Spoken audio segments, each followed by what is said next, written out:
हो गया शंखनाद, बज गया बिगुल, बिछ गई चुनावी विशाल। किसका बजेगा डंका और किसकी होगी मान। सत्ता के सबसे बड़े रण क्षेत्र का हाल, माजरा जो कि चुनावी दंगल की, उसे बड़ा कवरेज बिहार विधानसभा चुनाव 2025। नमस्कार, आप देख रहे हैं सहारा समय डिजिटल। इस वक्त की बड़ी खबर, एनडीए गठबंधन ने भी सीट शेयरिंग को लेकर सभी सीटों पर अपना अपना उम्मीदवारों का फैसला कर लिया है। बस अब नाम की घोषणा होना बाकी रह गया है। एनडीए गठबंधन की बात की जाए तो एनडीए में जेडीयू 101 सीट पर, भाजपा 101 सीट पर, लोजपा आर 29 सीट पर, हम 6 सीट पर और उपेंद्र कुशवाहा भी 6 सीट पर चुनाव लड़ेगी। अब कौन सीट कहां से लड़ेंगे, ये रात भर माथापच्ची लोग कर रहे हैं। अब आपको हम ले चलते हैं महागठबंधन। महागठबंधन में भी सीट का फैसला लगभग फाइनल हो गया है।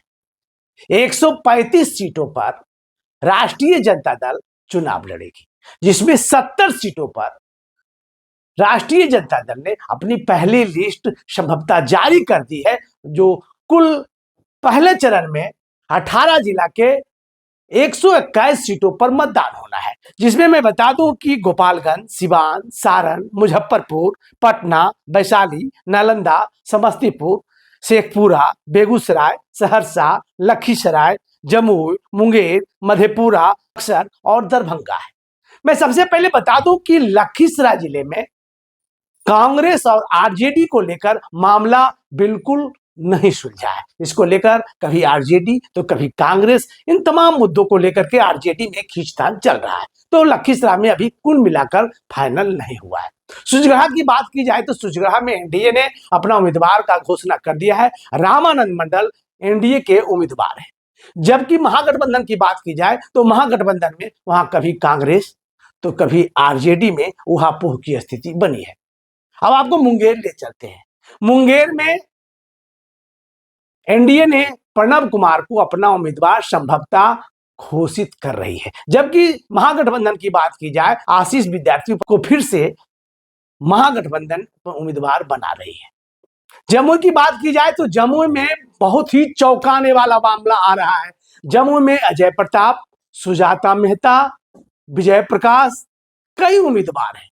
उसके बाद व्यवसायिक प्रकोष्ठ के गोपाल गुप्ता प्रबल दावेदारी दिख रहा है और संभवतः है कि उन पर मोहर लग सकता है, लेकिन यहां भी पेच फंसा हुआ है। विजय प्रकाश और अजय प्रताप यहां से दावेदारी किए हुए हैं, लेकिन गोपाल गुप्ता की मजबूत दावेदारी एक नया और रोमांचक बात हो सकता है। आपको झाझा विधानसभा में ले चलते हैं। झाझा विधानसभा में पहले राजेंद्र यादव यहां से चुनाव लड़े थे, लेकिन राजेंद्र यादव को इस बार टिकट नहीं मिल रही है। यहां से डॉक्टर नीरज कुमार और खुद पुराने कद्दावर नेता जयप्रकाश नारायण यादव यहां से उम्मीदवार हैं और संभवतः जयप्रकाश यादव पर आरजेडी मुहर लगा सकती है। रात भर पूरा माथापेची चल रहा है और इस सीट पर झाझा की बात की जाए तो यहां जयप्रकाश यादव उम्मीदवार हो सकते हैं। बेलहर सीट पर गिरधारी यादव के पुत्र चाणक्य प्रकाश रंजन यहां से उम्मीदवार होंगे और ये फाइनल लिस्ट है। मैं आपको बता देता हूं और मैं चलता हूं सिकंदरा। सिकंदरा में एनडीए गठबंधन ने हम के जो सिटिंग विधायक है प्रफुल्ल कुमार माझी, वो फाइनल है कि प्रफुल्ल कुमार माझी वहां से उम्मीदवार है। अब सिकंदरा में राष्ट्रीय जनता दल और कांग्रेस में उहापोह की स्थिति बनी है। किसको उम्मीदवार बनाती है ये तो बात का मामला। यानी कुल मिलाकर 6 नवंबर को होने वाले 121 सीटों पर कई उम्मीदवारों का लिस्ट फाइनल हो गया है। 13 अक्टूबर के देर शाम तक ये सब लिस्ट फाइनल हो जाएगा और तमाम लोगों को सिंबल भी मिल जाएंगे। ये पहले चरण की बात है। दूसरा चरण का लिस्ट, ये पहले चरण के जब तमाम उम्मीदवारों को टिकट मिल जाएगी, उसके बाद दूसरे चरण का टिकटों का घोषणा होगा। देखते रहिए सहारा समय डिजिटल।